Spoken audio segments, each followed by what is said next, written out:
Hello, beautiful people of the internet. How are you doing today? My name is Jackie and welcome back to my YouTube channel. Today's video is going to be my August reading wrap-up.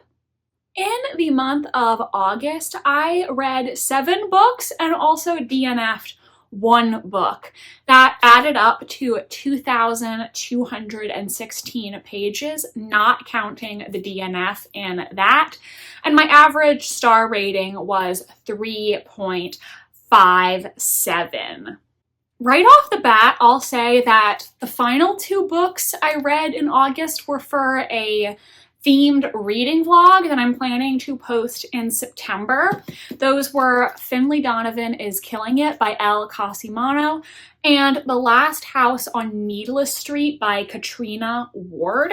So I'm not really going to review these in this video since that vlog is going to come out and you'll see my full thoughts in that vlog.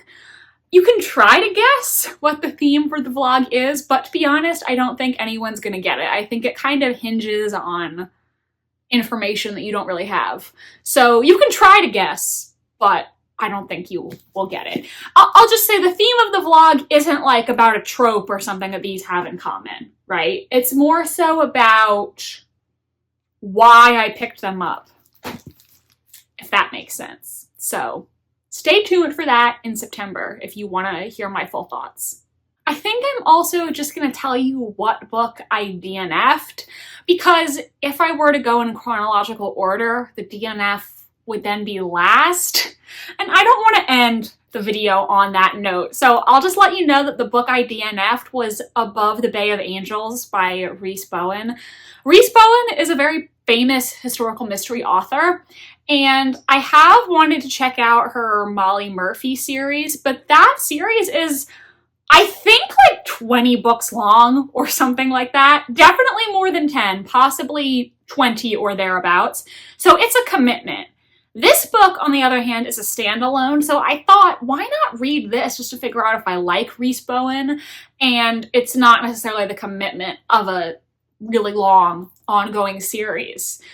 But I really didn't like this. So the premise of this book is that the main character, Bella, she is working as a servant in a not great household, trying to support herself and her sister, when she encounters this woman on a London street who has been struck and killed in the street.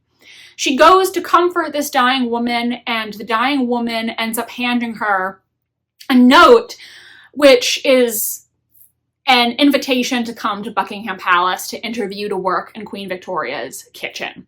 So Bella decides that she's going to pretend to be this now dead girl to get the job in the kitchen. She takes on this dead woman's identity, starts working in the royal household, eventually is invited to accompany the Queen to the south of France, but somebody knows the truth about Bella, and this all culminates in a murder. Based on the Goodreads reviews, the negative Goodreads reviews I read, the murder actually doesn't happen until like there's 60 pages left in the book. So I picked this up thinking that it was a historical mystery, and it's really not. I read 24% of the book before I DNF'd, and really I wasn't interested in what was happening. The book begins with a lot of exposition explaining Bella's backstory, which I found boring. And I really didn't like Bella because she decides that she's gonna take this woman's life, but yet she's not a good liar. Like, she asks the people in the kitchen, oh, is there any way that you could call me Bella instead? That was my pet name. And I'm like, girl, if you're gonna steal somebody's identity, you gotta commit, okay? You can't get yourself caught, sis.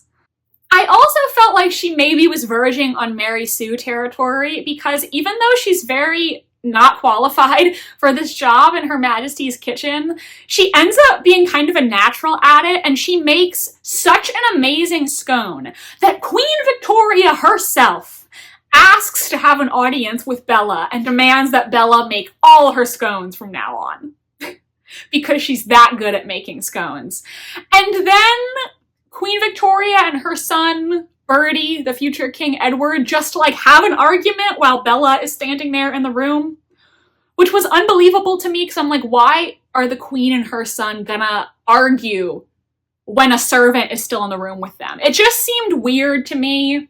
Another thing about this book that I really didn't like is Abdul Karim appears as a character, and if you don't know who he was an Indian Muslim man who ended up becoming a secretary to Queen Victoria. She had a lot of affection for him, which some people considered inappropriate, that he was inappropriately close to her. But I felt like the way that he was depicted in this book personally rubbed me the wrong way. It felt a little bit racist to me because he's depicted in not the most flattering light, and all of the staff in the kitchen complain about him and how he's acting above his station because he makes requests for Indian dishes and halal food, and they think that he's extremely entitled for doing that. But it's not wrong to ask that the kitchen staff cook food that adheres to your religion's dietary restrictions, right? And it just rubbed me the wrong way because this sort of racist attitude towards him and his halal food was not challenged by the narrative, at least in the parts that I read. So that bothered me. But I didn't DNF it solely for that reason. I DNF'd it because I just was bored and I didn't feel like invested in Bella or the storyline. Also, finding out that the murder doesn't happen until the very end of the book, basically, really turned me off. So I didn't like this. Let me know if I should still check out some of Rhys Bowen's series. So now let's get to the books that I actually finished. First, I read Murder by the Book, Mysteries for Bibliophiles, edited by Martin Edwards. Martin Edwards is the current president of the Detection Club, which is a very famous mystery writers club based in the UK. It was founded back in 1930 by some of the classic golden age of crime fiction writers. Agatha Christie was the president of it at one point. So Martin Edwards has edited a bunch of these anthologies with classic crime stories, usually adhering to a theme. This one was all like bookish themed mystery stories. I did end up giving this a 4-star. I thought the stories were quite enjoyable. I really like these anthologies because it just lets me sample some classic crime fiction stories, and they also include both very famous authors like Dorothy L. Sayers, like Arthur Conan Doyle, but also some classic crime authors who maybe nowadays aren't as famous as people like them. So it's also introducing me to some authors that in some cases I've never even heard of before. This collection contains A Lesson in Crime by G.D.H. and M. Cole, who are actually a husband and wife duo. And if you read Martin Edwards's history of the Detection Club, he talks about these two a lot, and they are really interesting people. They were kind of communist sympathizers, and there was one point where they both had a crush on the same man. So they're a really interesting couple. Tangent. Trent and the Ministering Angel by E.C. Bentley. A Slice of Bad Luck by Nicholas Blake. The Strange Case of the Megatherium Thefts by S.C. Roberts.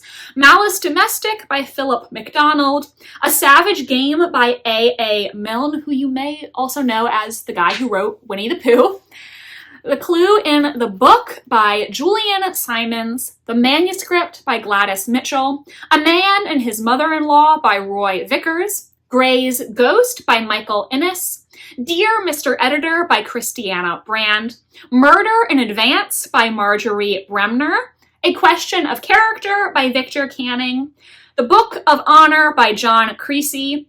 We Know You're Busy Writing by Edmund Crispin. And Chapter and Verse by Nio Marsh. So I definitely recommend checking out these anthologies that he edits if you're interested in the golden age of detective fiction and these classic crime stories. Great way to sample some. Next, I read The Matters at Mansfield by Carrie Bebris. This is part of her Mr. and Mrs. Darcy series, and I gave this 3 stars. So this is part of a series where a married Elizabeth and Mr. Darcy solve murders and other crimes together, which is just the fan fiction of my wildest dreams because I love murder mysteries, and Elizabeth and Mr. Darcy are my favorite couple of all time, to be honest with you. So this book sees Elizabeth and Mr. Darcy meeting some of the characters from Mansfield Park because they end up having to go to Mansfield after Mr. Darcy's cousin Anne Berg elopes with Henry Crawford from the Mansfield Park novel. So they go there because Lady Catherine is not happy with this elopement and she wants to see if the 2 of them can be stopped before they get married. But things go horribly wrong and somebody ends up dead. I gave this a 3 because I did have fun reading it, and I do enjoy how the author writes Elizabeth and Mr. Darcy. I wasn't totally surprised by who the murderer was just because there weren't a huge amount of suspects, and there were certain characters where I just didn't reasonably think that Carrie Bebris was going to make them the murderer. I was also kind of disappointed because we didn't get to see Fanny Price in this book. I sort of complained about this also with North by Northanger because Henry Tilney did make an appearance in that, but Catherine Morland didn't appear, and we didn't even really get any updates on how she was doing. And likewise, in this book, we do get an Edmund Bertram cameo. He mentions Fanny in passing, but we don't really get any updates on how she's doing now. Is she happy? Does she have any kids? And we don't get to see her on the page, which was disappointing to me. You know, I really would have liked if the author had somehow gotten Catherine and Fanny into their respective books so that I could see them again and kind of find out how Carrie Bebris imagines their futures. So that was a bit disappointing to me, but I am very excited because the next book in the series is the Emma-inspired one, and I know Emma and Mr. Knightley appear in that. They are my second favorite Jane Austen couple. I love them so much. So I'm really looking forward to reading the next book in the series and seeing my 2 favorite Austen couples together in the murder mystery fanfiction of my dreams. Next, I read Murder at Mallowan Hall, the first Phillida Bright mystery by Colleen Cambridge. I gave this a 3.5 star. So the main character in this book is Phillida Bright, who is the friend and housekeeper to Agatha Christie, the queen of crime herself. This book takes place when Agatha Christie is married to her second husband, Sir Max Mallowan, and they are having a house party at their fictional estate, Mallowan Hall. Of course, the house party goes terribly wrong because somebody turns up dead in the library. Phillida, who is a Poirot devotee, takes it upon herself to solve the mystery because she doesn't believe that the police are equipped to handle it. And also she's just doing it for funsies. Like, she is doing it because she's loyal to Agatha and this is a murder that took place at her house. But I think she's also solving it just because she thinks it would be fun, right? She wants to try to use what she's learned from Poirot and investigate the case. Honestly, I thought this book was really cute, like a cute, cozy-ish historical mystery. And I liked the dynamics of some of the servants. We kind of have that upstairs, downstairs vibe that you get with something like Downton Abbey. So I enjoyed that aspect of it quite a lot. I think the reason I didn't give it a higher rating is because I felt like some of the upstairs people, in my opinion, were lacking characterization. The way that the guests at the house party are introduced, they're all kind of introduced at once. And I don't think they really had very vivid personalities like the downstairs people had. So I was kind of like getting them confused, being like, wait, who's that again? And I just felt like the house guests, the suspects, weren't fleshed out a lot as characters, so they weren't that memorable to me. I do think I would like to continue the series, though. I would like to read the second book, particularly because the second book introduces some of Agatha Christie's colleagues from the Detection Club, so I think that would be really fun to read, and I would like to follow Phillida on her next adventure. Next, I read The Social Graces by Renee Rosen, which I gave 4 stars. This is a Gilded Age historical fiction book, and I wanted to read it because I love the HBO series, The Gilded Age. I really wanted to find a book that gave me the same vibes as that show to help me while I'm waiting for the new season. And I think this book successfully accomplished that. If you've seen HBO's The Gilded Age, you're gonna recognize a lot of the characters in here. The Social Graces follows Caroline Astor, the leader of the old money high society in New York, who you will recognize if you have seen The Gilded Age. And then it also follows Alva Vanderbilt. And I know it sounds kind of silly because nowadays when you hear the name Vanderbilt, you think, oh, old money. Like these are really wealthy people with generational wealth. But at the time, the Vanderbilts were looked down upon by the old money people because they had acquired their money more recently, right? And, you know, old money people, they don't want to associate with people who actually worked for their money. That's like so pedestrian to actually work in a trade. Oh my goodness. So at the beginning of this book, Alva has recently married into the Vanderbilt family, and she is desperate to be accepted by high society, and she'll do whatever it takes to make it to the top. You can definitely tell that the character of Bertha on The Gilded Age was greatly inspired by Alva Vanderbilt. They really have a lot in common. You may also know Alva Vanderbilt's daughter, Consuelo, who ended up having an infamously unhappy marriage to the Duke of Marlborough that was forced upon her by her mother.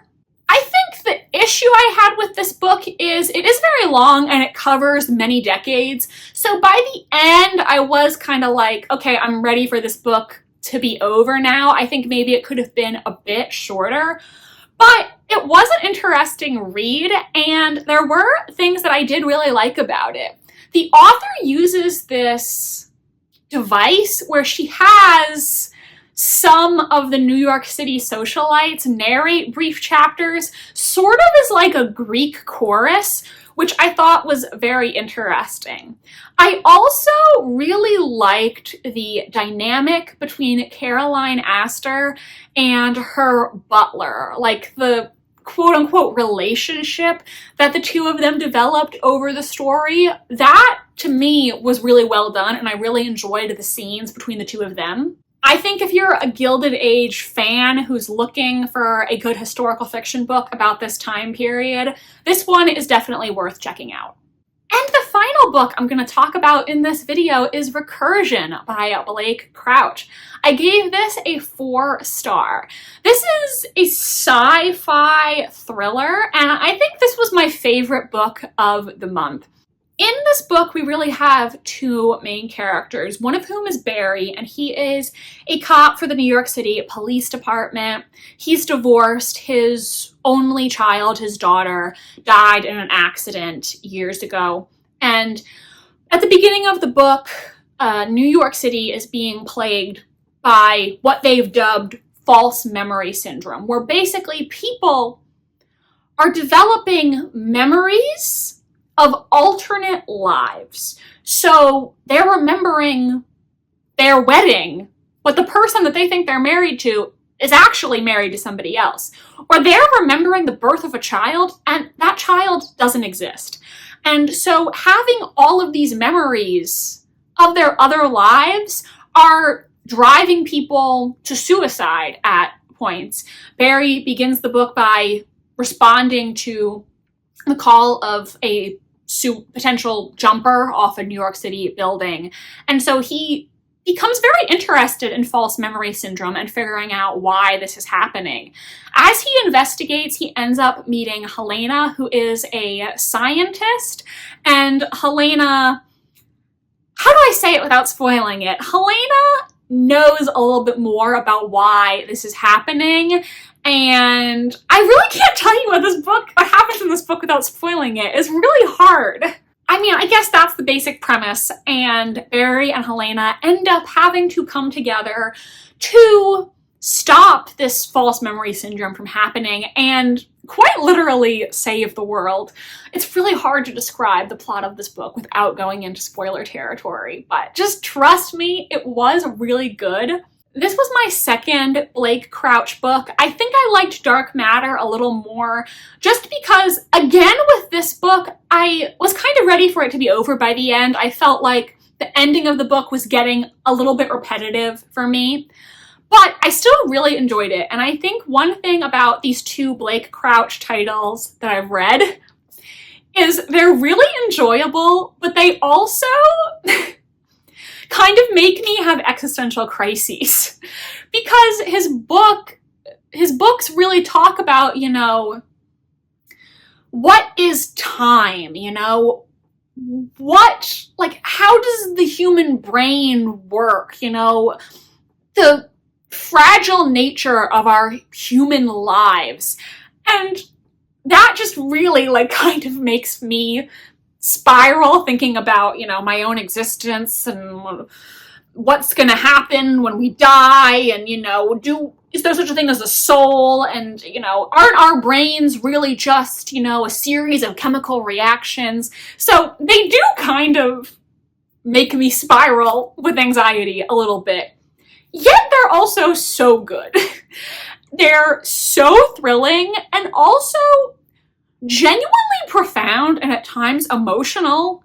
It's really impressive how he's able to craft a narrative that is so compelling, but also genuinely touching and emotional at the same time. It's very rare for a thriller book to actually emotionally impact me, so I do really think he has a gift in terms of weaving narratives together.